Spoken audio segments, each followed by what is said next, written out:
Hello, I'm Thomas Pandur, and here we are at the seminar in Rome. It's 40 years of NLP. I think 40 years of NLP plus. 40 years plus. Wow, what a time.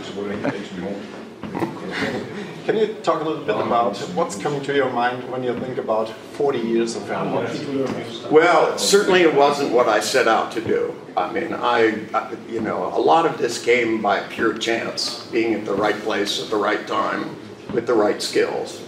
And I mean, when I started, I literally laid out in my thesis that I wanted to do three things: to look at, you know, the systematic intuitions on an individual level, and social constraints and social intuitions like language, and neurological things to tell us how to produce change better. I thought it would take 6 months, and I'm still at it. Okay. Certainly the knowledge that has increased so much in the field of neurology has made it easy. And also going from remedial models that were used by psychotherapists to more generative models where we're thinking in terms of how to optimize people instead of repair them. The whole notion of people being broken just doesn't set well with me. And that's what NLP really has provided, is a way of studying success, modeling success, and sharing it with people, so that behaviors that work are passed on instead of constantly going to behaviors that don't work to try to figure out where they came from. It separates NLP from psychology dramatically. Okay, thank you very much. Fantastic answer. What are you working at the moment? What's coming up? What's new in your work in NLP? Well, when you say what's new, that you're acting like it goes one thing at a time. I mean, I'm finishing a book on education, because I think the whole educational system has suffered greatly, and it's been very difficult over the years to break into it. So we want to lay the solid foundation. I'm writing a book with Kate Benson, probably be out sometime in the next year, and we want to put with it workbooks and manuals so that people have an alternative to the traditional things that are being done in school systems. Learning to spell phonetically, the way they teach math, the way they teach writing, all of these things. And it's just the beginning. We're laying the foundation, and then we want to start modeling successful people at all kinds of things.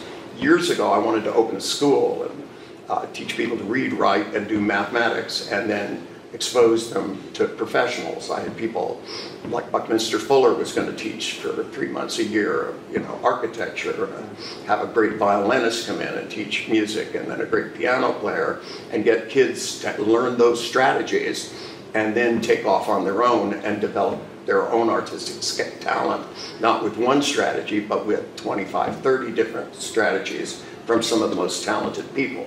See, we've cataloged the genome, and we know about genetics. We should be cataloging genius and taking all the great learners and great performers and great writers and great chemists and great scientists, finding out how they think, and making a catalog of these things to teach children those mental processes. And so that's one of the directions I'm moving in. I have other projects as well. Okay, would you tell us a little bit, or next time? Well, I got to have some surprises left. Okay, great.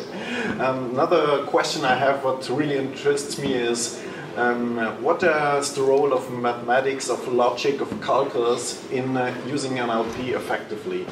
Well, my background started out, my love of symbolic logic and mathematical logic was right from the first year of college. I mean, I was fairly good at math in school, calculus and algebra and stuff. But when I found out you could translate human language into symbolic logic so that you could quantify and qualify language and figure out whether arguments were valid and invalid, and separate truth from validity, and then when we had to get computers to speak language, and you know, which they still haven't done, even though they claim the telephone company can understand me, they really can't. I repeat myself a whole lot. I turned Siri off on my phone, but even when we're typing, you know, what we're doing when we communicate with a computer is that computer has to have a model that will recognize things. Even in the old days when we typed run for a program, the computer doesn't understand the word run. It zeroes all the variables and starts at a certain line. And when I programmed, we did it with switches. It's called a Three Rivers stepper motor. It's back in the ancient days, you know. Now what's in your pocket used to be in a 4-story building. But what it taught me was that when you listen to language, that it represents something behind it, and not something unconscious and forbidden or, you know, in the psychological term. But it tells me what's there, it tells me what's not there, it tells me what's possible, what's impossible. So I know if I alter that program, that it becomes a possibility for somebody to do something. It changes the way people think, it changes the way they feel, therefore it changes what they can do. Keep that in mind. Okay, thank you very much. Last question I have. I got the new book you wrote with Owen Fitzpatrick. Would you like to talk a little bit about this book? What's the idea behind it? Well, Conversations was when Owen used to come to my house in Ireland and talk to me. He would go and talk to other people and they'd go, God, I wish I was a fly on the wall while you two were talking. And so we transcribed it because most of it was recorded, because I record most everything, just in my nature. And we transcribed a lot of it and put out Conversations. And when Owen said we should do something else, I said, well, we should have conversations about people that I think were geniuses and influenced me. Well, you know, I talk about Virginia, but I don't talk much about it from a personal point of view. And, you know, Milton and Buckminster Fuller and Gregory Bates and a lot of these people. And especially since most of these people have passed on and a lot of these people are being forgotten, I don't want people like Robert Anton Wilson to be forgotten. As I said today in this class, he's one of the smartest people I ever met in my life. And even though his work isn't NLP work, it's worthy of being read and understood. And even his science fiction has more science in it than fiction. And people like Buckminster Fuller, a lot of his work is being forgotten, and it shouldn't be.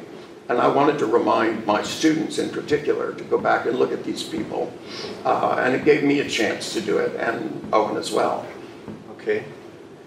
It's a great book, and I like it very much. And thank you for your time, Richard. It's also not my newest book. I have another one out. Yeah. Okay, looking forward to see it. Thank you very much, Richard. You bet. Thank you. See you.